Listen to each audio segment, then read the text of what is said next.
Hola, ¿cómo están? Bienvenidos a una nueva entrevista de Carta Política. Yo soy Felipe Gali y el tema que vamos a tratar en esta ocasión van a ser las primarias opositoras en nuestra querida hermana Venezuela. Ya hemos hablado con nuestro invitado en tiempos anteriores, nuestro querido Jesús Álvarez.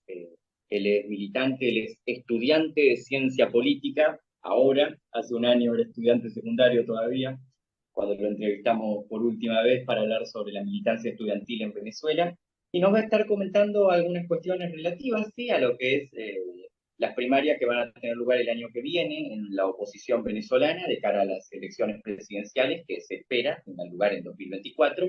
Ya hay un reglamento fijo, ya hay algunos candidatos proclamados, si bien todavía parece faltar bastante, ya hay algunas cosas que podríamos ir contando. Bienvenido, Jesús, ¿cómo te encontrás tanto tiempo?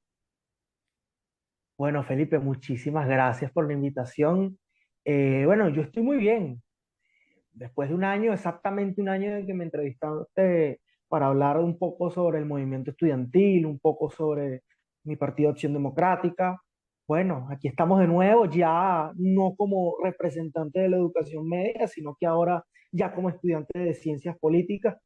Y bueno, tocando un tema muy controversial, digámoslo así, ya que tiene muchas cosas que tocar y muchas interrogantes, tanto a nivel nacional como a nivel internacional.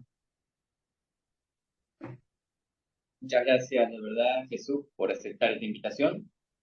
Y bueno, ya para ir empezando, sin más preámbulo, ¿cómo se plantea el tema este de las primarias de la oposición? ¿Qué fuerzas políticas participarán? Porque suponemos no podrán participar todas. ¿Qué nos podés decir sobre la organización que convoca estas primarias y las fuerzas que le integran? Las primarias en Venezuela las está promoviendo la denominada Plataforma Unitaria.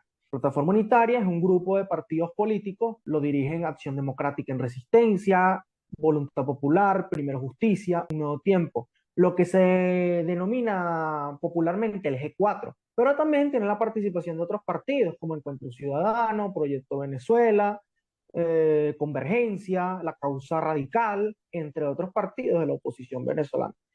Estos partidos, más que todo, son de lo que se denomina la línea guaidocista, que apoyaron el gobierno interino, apoyaron a la Asamblea Nacional de Guaidó, hasta que, bueno, diversos partidos van tomando su camino, pero a ciencia cierta es eso, es la plataforma unitaria.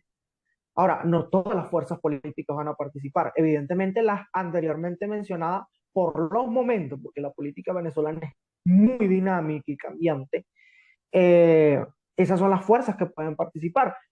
Se ha hablado de que, estaba leyendo que el grupo UPP 89, que es un grupo chavismo disidente, está llamando a participar en las primarias. Estoy viendo también un chavista disidente como Nitmer Evans, que es líder del movimiento Democracia e Inclusión, hace serias críticas al proceso de las primarias, pero no ha aclarado si va a participar o no, pero se ha mostrado favorable a participar. Entonces se habla también del chavismo disidente. También se está hablando de María Corina Machado, del ala un poco más radical de la oposición, 20 Venezuela, que por los momentos se tiene entendido que sí va a participar en el proceso de elección primaria. Ahora, de aquí a que se realicen todo es muy cambiante. No se sabe a ciencia cierta quiénes van a participar y quiénes no. Lo que sí está claro, por los momentos, es que los partidos judicializados por el Tribunal Supremo de Justicia de mayoría chavista no van a participar en estas primarias. Van a participar, según el mismo reglamento de la plataforma unitaria, todos los venezolanos mayores de 30 años de edad, con un activismo pro democracia, pro libertad, pro liberación de presos políticos, con un activismo opositor comprobado. Ya vamos a profundizar un poquito más adelante sobre eso. Bueno, muchas gracias de verdad, Jesús, por este pequeño panorama para empezar. Y bueno, sí, había señalado ya la existencia de este reglamento, me lo habías pasado, tuvimos la oportunidad de darle unas pequeñas revisiones. ¿Qué nos puedes decir sobre el reglamento que va a regir estas primarias? Bueno, mira, yo estuve leyendo el reglamento que publicó la plataforma unitaria y es un reglamento que le falta mayor profundidad y mayor claridad sobre ciertas cosas. Por lo menos yo tengo un punto aquí muy importante, que es el que mencioné anteriormente sobre haber demostrado, según el artículo 8 numeral 3 de la, del reglamento de las primarias, para para poder postularte para este proceso de elección primaria, el numeral 3 dice haber demostrado un compromiso inequívoco con la lucha por la libertad, el rescate de la democracia, el respeto de los derechos humanos, la libertad de los presos políticos y el regreso de los exiliados. Suena muy bonito, pero ¿cuáles son los parámetros que va a utilizar la Comisión Nacional de Primaria para decidir quién es opositor y quién no? Porque esta parte del artículo dice eso. ¿Quién es opositor y quién no? ¿Cuáles son los parámetros que van a utilizar? Porque esto es muy subjetivo. Lucha por la libertad, rescate de la democracia, respeto a los derechos humanos, libertad de los presos políticos y regreso a los exiliados. En cambio, si tú me dijeras, no podrán participar ningún individuo que esté relacionado con los partidos judicializados por el Tribunal Supremo de Justicia, oye, es algo más preciso, más claro. Entonces, esto es algo muy subjetivo y que se puede dar a malas interpretaciones. Y mucha gente, incluso estábamos hablando de Nitmer Evans, criticó varios aspectos de este reglamento. Ese es el aspecto que a mí más me llama la atención. Eso es la clara demostración de que falta profundidad sobre las cosas, falta profundidad con respecto al reglamento. Y que poco a poco espero la plataforma unitaria vaya recibiendo estas críticas, estas sugerencias y vaya perfeccionando. Sinceramente, es un punto bastante importante, sobre todo porque el uso de criterios que puedan tomarse como arbitrarios para descalificar una candidatura o, bueno, que puedan tomarse como muy leves para facilitar determinado tipo de candidatura, bien se ha usado también en regímenes autoritarios, de modo que no escapa demasiado a ciertas, bueno, falencias dentro de lo que es la oposición venezolana, que demuestran también un cierto nivel de debilidad, como lo está señalando, de cara a lo que es el proceso importantísimo que deberían estar encarando.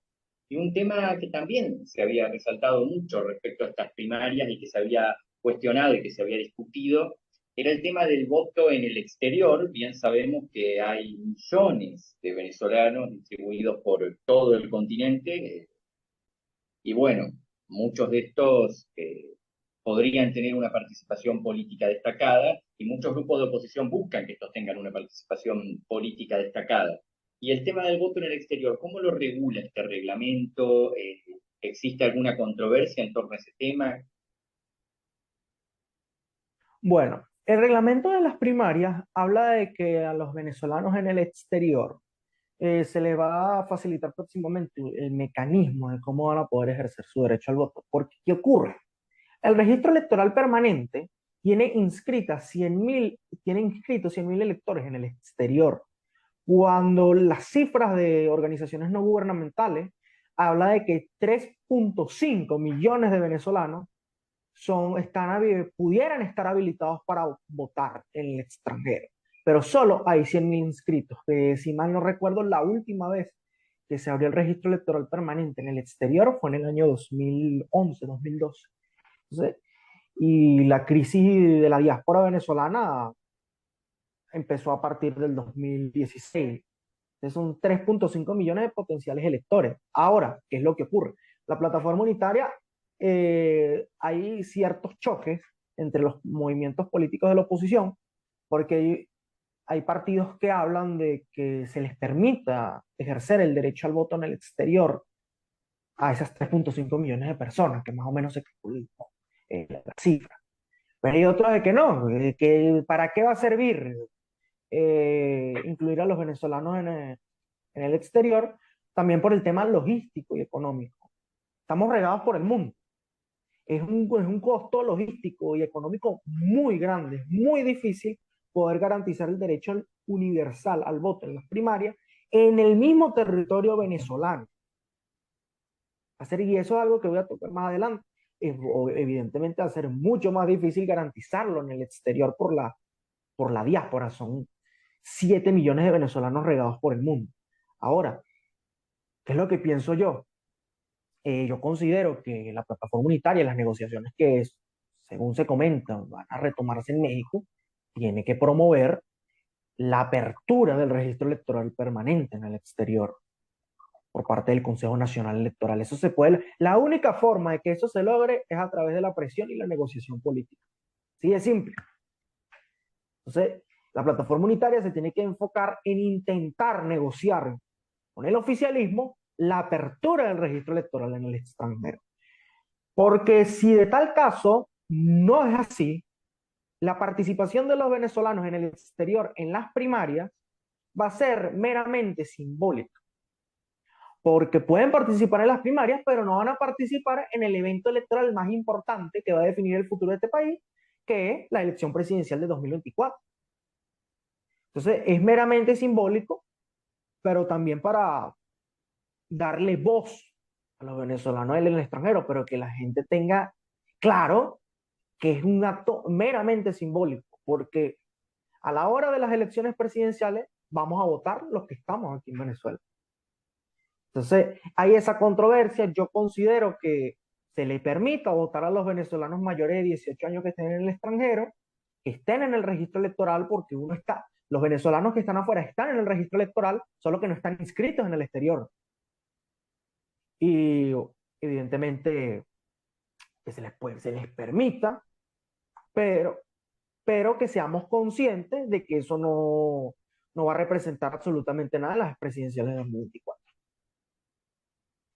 Y ciertamente la participación de los venezolanos en el exterior es un tema importante, más allá de que sea un impacto simbólico. Además, podría provocar un panorama bastante complicado si la oposición concurriera a las elecciones presidenciales en última instancia con un candidato abrumadoramente ratificado en el voto exterior, pero que hubiera perdido o obtenido una escasa cantidad de votos en la Venezuela propiamente dicha. Eso también podría.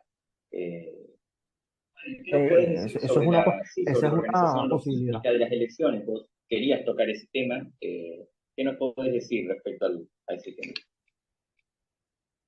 Bueno, en el reglamento electoral de las primarias hay hay un punto que me preocupa, y es que habla de juntas organizadoras de las primarias a nivel nacional, la Comisión Nacional de Primarias, la Comisión Regional, o sea, en las 24 entidades federales y en los 335 municipios. Pero algo que me preocupa y que es bueno resaltar es que no se está parroquializando el proceso de primaria.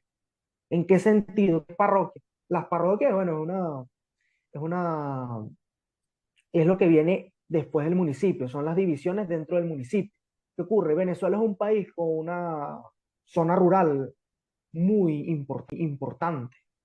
Hay municipios que dentro del mismo municipio pueden haber zonas rurales de 3 y 4 horas de distancia a la capital del municipio.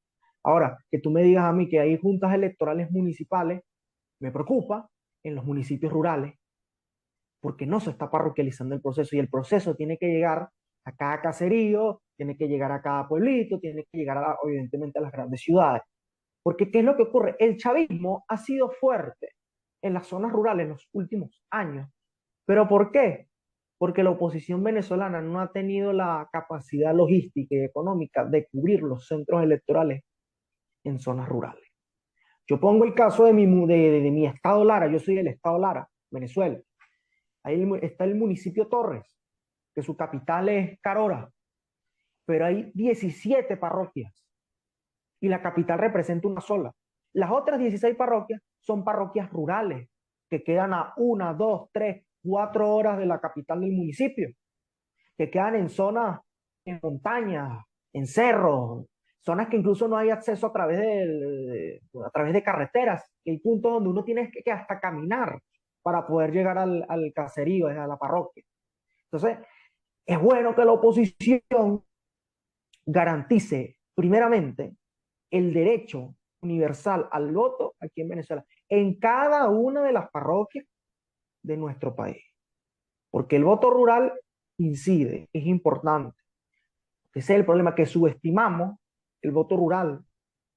porque es poco, porque son un grupo de caseríos o de pueblos de entre 1.000, 5.000, 10.000 personas, pero cuando tú los sumas, son decisivos. Y la oposición tiene que concentrarse en llegar a cada rincón del país.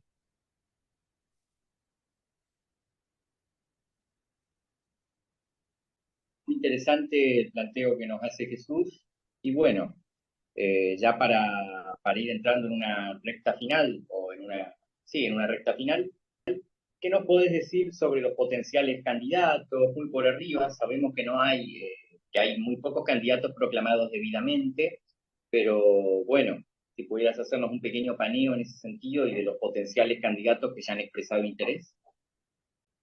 Bueno, de los candidatos que están oficialmente proclamados, el primero fue el exgobernador del estado Táchira, es un estado fronterizo con Colombia, que viene del Partido Social Cristiano Copey, el doctor César Pérez Viva, que lanzó su candidatura presidencial a través de su propio movimiento Concertación Ciudadana, recorriendo el país. Otro candidato que fue oficialmente proclamado hace exactamente mes y medio fue Carlos Prosperi por Acción Democrática en Resistencia. Fue proclamado en el aniversario del partido y ha estado recorriendo el país con la maquinaria Acción Democrática. Los demás partidos no tienen candidatos proclamados por los momentos, pero sí hay precandidatos y hay líderes políticos que han manifestado su intención de concurrir. Incluso el día de ayer, en la noche, bueno, yo te lo envié por mensajería privada, Enrique Capriles lanzó su primer spot presidencial. Enrique Capriles ya lanzó su primer spot.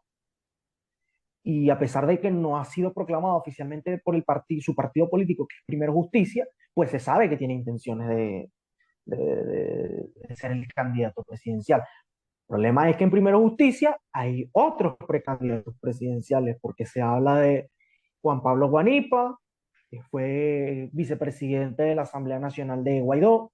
Se habla de Carlos Ocariz, que fue candidato a la gobernación de Miranda.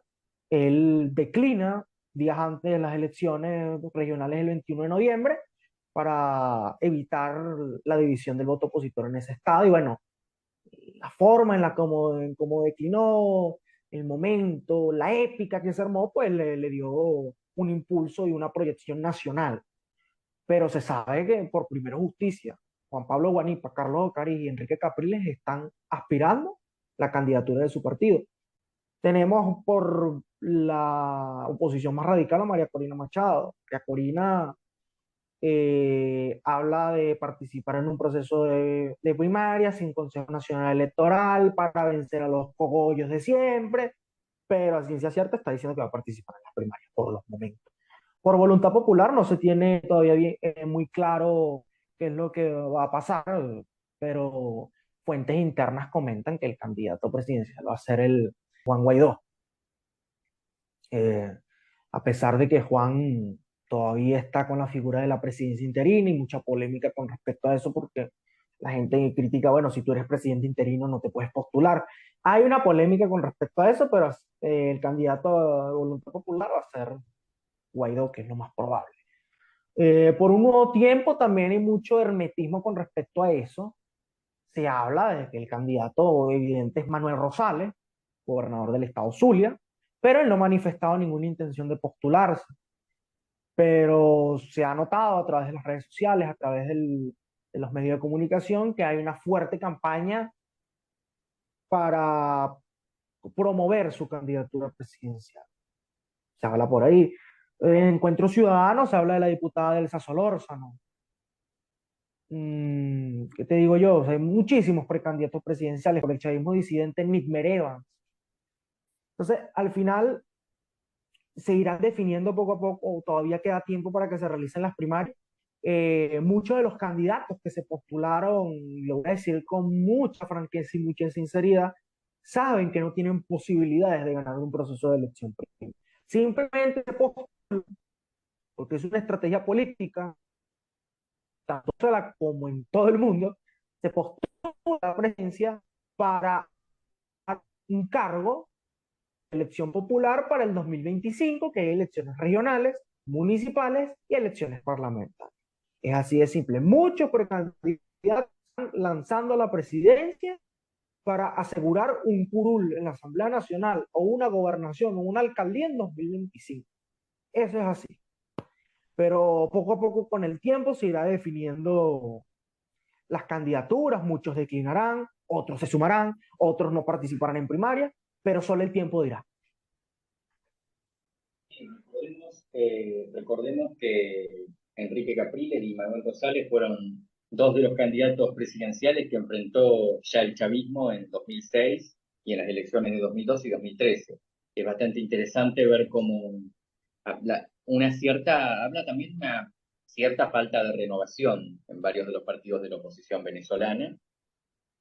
Pero bueno, respecto a este proceso, a lo que habías hablado antes de la posibilidad de que Maduro no fuera candidato, ¿qué papel juega el chavismo en este proceso? ¿Cómo ha reaccionado ante la organización electoral de la oposición? Bueno, el chavismo ya ha declarado públicamente la posibilidad de adelantar las elecciones. Nicolás Maduro en sus últimas alocuciones ha dicho que las elecciones pueden ser en 2024 o antes. El segundo al mando del oficialismo, Diosdado Cabello, ha dicho lo mismo, que las elecciones pueden ser en 2024, en 2023. Eso es es una clara demostración de quiénes manejan el país, de que se están pasando por encima del árbitro electoral, porque es evidente que el árbitro electoral está parcializado. Ahora, eso es una advertencia. Es una advertencia porque el día de mañana puede venir el presidente del Consejo Nacional Electoral y dice, a pesar de que las elecciones corresponden al último trimestre del año 2024, pueden venir como lo hicieron en el 2018 y como lo hicieron en el 2012, cambiar la fecha a conveniencia del partido de gobierno. En 2012 las elecciones correspondían, tradicionalmente en Venezuela las elecciones presidenciales y todo tipo de proceso electoral normalmente se hacían en diciembre, a veces que a finales de noviembre. Siempre se han hecho los procesos electorales en diciembre. En el año 2012, el Consejo Nacional Electoral decidió que las elecciones presidenciales se hicieran en la primera semana de octubre, porque en ese momento Hugo Chávez estaba muy enfermo. O sea, se hizo el cambio de fecha a conveniencia de un candidato que, bueno, en este caso Chávez estaba enfermo del cáncer. Y pues evidentemente les convenía adelantar las elecciones porque el estado de salud del entonces presidente Chávez era grave. En 2018 las elecciones correspondían también al último trimestre del año 2018 y se adelantaron originalmente para el 22 de abril. Luego el Consejo Nacional Electoral las retrasó por un mes y bueno, se dieron el 20 de mayo. Entonces ellos cambian la fecha a su conveniencia. Y 2024 no es una excepción. Como te decía, mañana puede salir el presidente del Consejo Nacional Electoral y dice, bueno, hay elecciones presidenciales en abril del 2023 para un presidente que va a durar electo año y medio y se va a proclamar el 10 de enero del 2025. A ellos no les importa pasarse por los canales institucionales. Es así. Si les conviene, lo hacen. Y en este momento, para ellos es muy conveniente adelantar las elecciones. Tenemos una oposición desorganizada que todavía sigue discutiendo cómo se va a hacer la primaria, si se va a hacer con primera vuelta, con segunda vuelta, única vuelta o segunda vuelta, que el reglamento está mal, que el reglamento está bien, que si van a participar los venezolanos en el exterior, cómo van a participar. O sea, hay muchas cosas que todavía la oposición no ha definido en el proceso de primaria, que es lo básico para poder lograr esa unión. Entonces, al chavismo, por los momentos, le conviene adelantar las elecciones y es una jugada probable y la oposición se tiene que preparar para ese escenario. También es preocupante por el hecho de que el chavismo le puede interesar adelantar las elecciones porque eso obligaría a la oposición a llegar a un consenso y en Venezuela tenemos muy malas experiencias con los consensos. Pasó en las elecciones el 21 de noviembre y ha pasado en múltiples elecciones que nunca los consensos logran su objetivo, que es consensuar a la oposición. Siempre termina aún más dividida. Entonces, un proceso de primaria es lo más conveniente. ¿Por qué? Porque que tú te midas y que tú tengas tu voto. Es el soberano que va a decidir si tú vas a ser candidato presidencial o no. Como tú, moralmente, mediáticamente, vas a ir en contra de la decisión del soberano. Es muy fácil ir a hacer una rueda de prensa y criticar una decisión política, un consenso. Pero criticar un proceso de primarias donde la gente vote y que elija un candidato y que tú salgas a criticar ese proceso porque perdiste. Oye, eso sería terrible para ese candidato mediáticamente. O sea, es ir en contra del soberano, que es el elector. Muchas gracias, Jesús, por todos tus aportes. Muchas gracias de verdad por darnos este tiempo. Y bueno, le deseamos a los venezolanos la mejor de las suertes y un proceso tranquilo que, bueno, genere las mejores soluciones para la situación complicada que desde hace mucho tiempo vive nuestro querido país hermano. Y muchas gracias a todos los que nos están viendo y a todos los que nos van a ver. Con esto cerramos esta nueva entrevista de Carta Política, una entrevista un poco accidentada con todas las problemáticas impuestas por Zoom. Y bueno, Jesús Álvarez, estudiante de Ciencia Política desde hace muy poco. Bienvenido a esta nueva etapa, Jesús. Muchas Gracias, gracias por Felipe. todo. Muchas gracias por la invitación. Eso cerramos. Nos despedimos. Muchas gracias.